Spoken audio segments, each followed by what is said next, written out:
Hello everyone, welcome to the GHB Tempest Trial Terrace update. This time we'll be looking at Death Knight and his derpy looking face.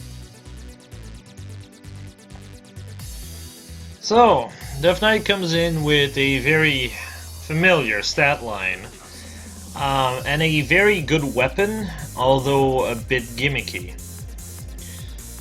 I say familiar stat line because if there's any character that this stat line should remind you of, it's Red. High attack, good def, good res. Poor speed, with an ability to stop follow-up attacks. Wonder where I've seen that before.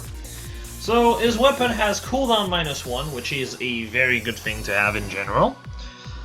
And the second effect is quite simple.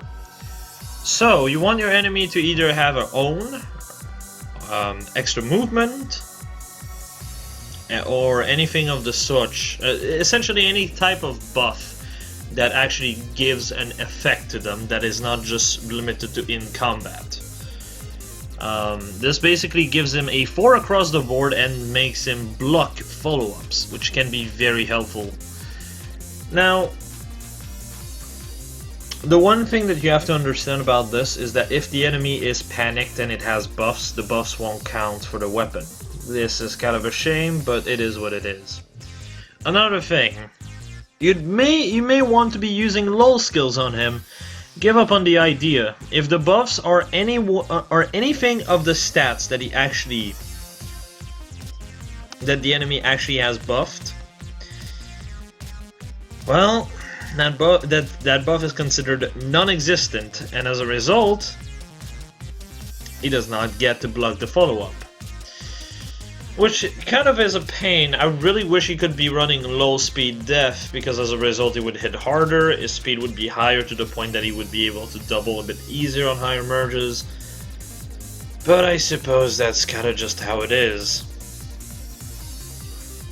Now, his kit is basically fairly underwhelming. Close guard is welcomed, however, it is a fairly good C skill. But other than this, the kit is very basic, if not underwhelming. The first merge provides an extra point in defense and attack, so that's also pretty nice. Well, defense, attack, and HP, I suppose. Now, as far as comparison goes, this is the only comparison you can really make. Berkut is the only other unit that actually has a similar stat line. Now, as you can see, they are very similar, aren't they? However, you need to realize one thing. As long as his weapon is active, he gets 4 across the board. That means he has 5 more attack when it's active. He has only 1 def less, and he ties him in res. Berkut also has a fairly underwhelming weapon. I've already explained this on his banner review, but his weapon essentially allows him to block follow-up and grants him DC.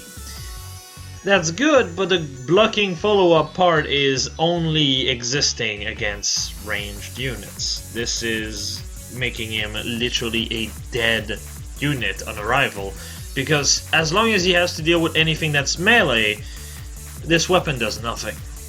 Absolutely nothing. So yeah. On the other hand, Death Knight's weapon can first off be used on both player and enemy phase. It blocks follow-ups, regardless, as long as the enemy is buffed. So yeah, it's just overall really solid.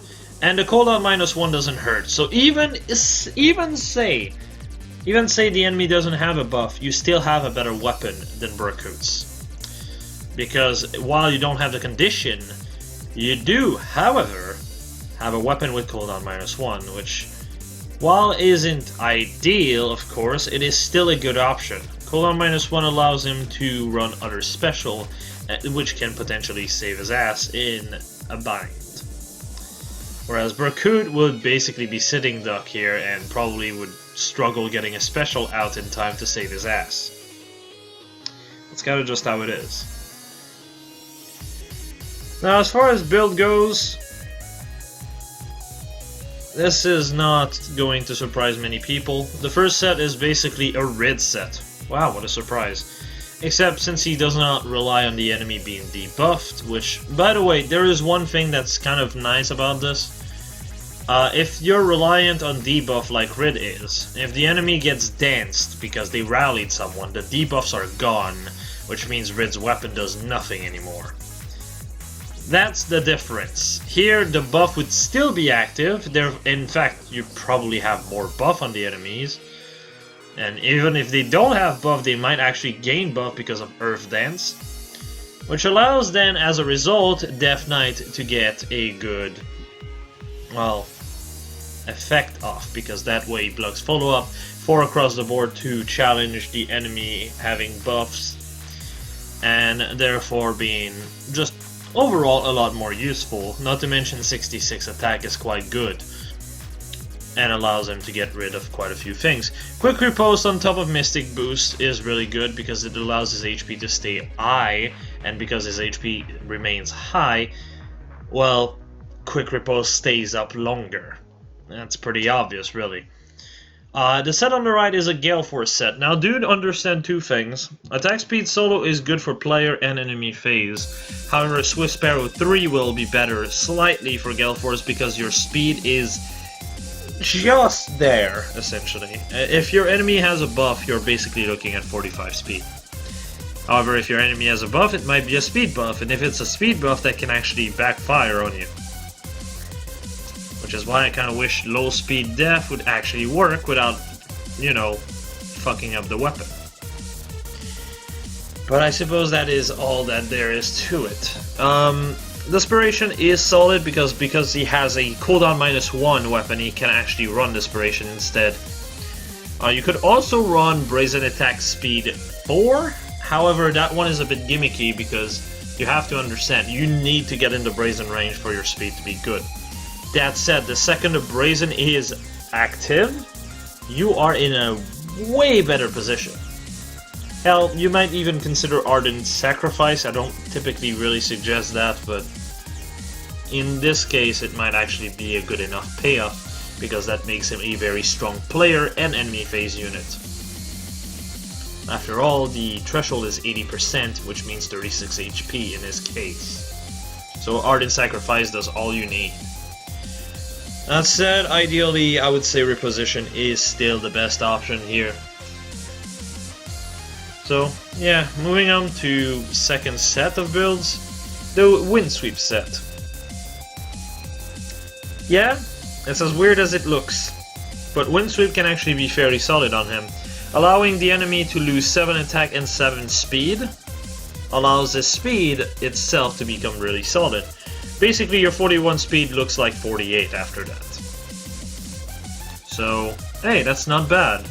And because of 41 speed, you can actually typically come in, kill something, and then everything around said unit tends to take a lot of damage. Now, Windsweep does kill your follow-up, and because you do lose your follow-up, it's not too ideal. But keep in mind that even if you don't kill the enemy should be at half HP typically.